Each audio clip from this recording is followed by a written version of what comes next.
Badan Otorita Ibu Kota Negara Nusantara atau IKN merancang sejumlah tempat yang akan dikembangkan sebagai destinasi wisata di sekitar Ibu Kota Negara Nusantara. Sampai saat ini setidaknya ada 5 destinasi yang menjadi perhatian Badan Otorita IKN untuk dijadikan objek pengembangan. 5 destinasi itu yakni Goa Tapak Raja di Kecamatan Sepaku, Kabupaten Penajam Pasir Utara. Kemudian kawasan mangrove Mentawir di Kecamatan Sepaku, Kabupaten Penajam Pasir Utara. Lalu ada Gunung Parung yang merupakan puncak tertinggi di areal inti sekitar IKN. Ada pula air terjun Tembinus atau biasa disebut Niagara Tembinus di Kecamatan Sepaku, Kabupaten Penajam Pasir Utara. Serta yang terakhir adalah Bukit Bengkira yang merupakan kawasan wisata alam yang dikelola oleh PT Inhutani 1 Unit 1 Balikpapan. 5 destinasi itu semuanya merupakan destinasi wisata alam.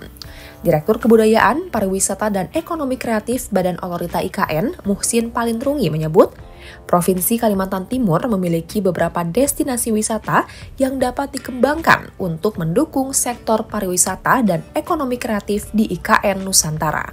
Destinasi wisata Goa Tapak Raja ditemukan oleh pendatang pada 1983, berada sekitar 30 km dari titik nol IKN.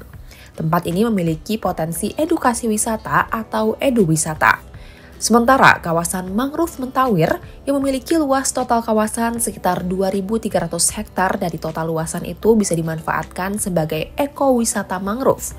Bukan hanya itu, di kawasan ini pengunjung juga dapat menikmati beragam produk olahan mangrove, mulai dari kopi mangrove, jus mangrove, hingga pupur atau bedak. Semuanya diproduksi oleh kelompok sadar wisata atau Pokdarwis. Adapun kawasan Gunung Parung saat ini masih sulit dijangkau karena akses ke wilayah itu masih sangat terbatas. Gunung Parung berada di kawasan Sukaraja, Kecamatan Sepaku, Kabupaten Penajam Pasir Utara, Kalimantan Timur. Meski ada beberapa destinasi wisata yang bisa dikembangkan di sekitar IKN Nusantara, namun Muhsin juga mengakui masih ada kendala dalam pengelolaan sektor pariwisata di sekitar ibu kota negara ini. Ia menyebut akomodasi untuk wisatawan yang berkunjung ke kawasan sekitar IKN masih terbatas. Saat ini hanya terdapat masing-masing 3 homestay di kawasan Mentawir dan Wonosari. Bukan hanya akomodasi yang masih minim, pengelolaannya juga belum profesional.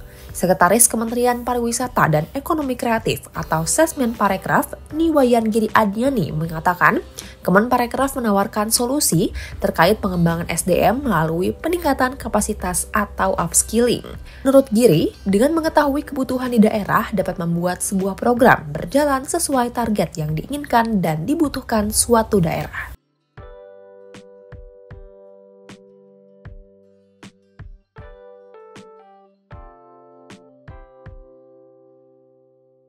Terima kasih sudah nonton.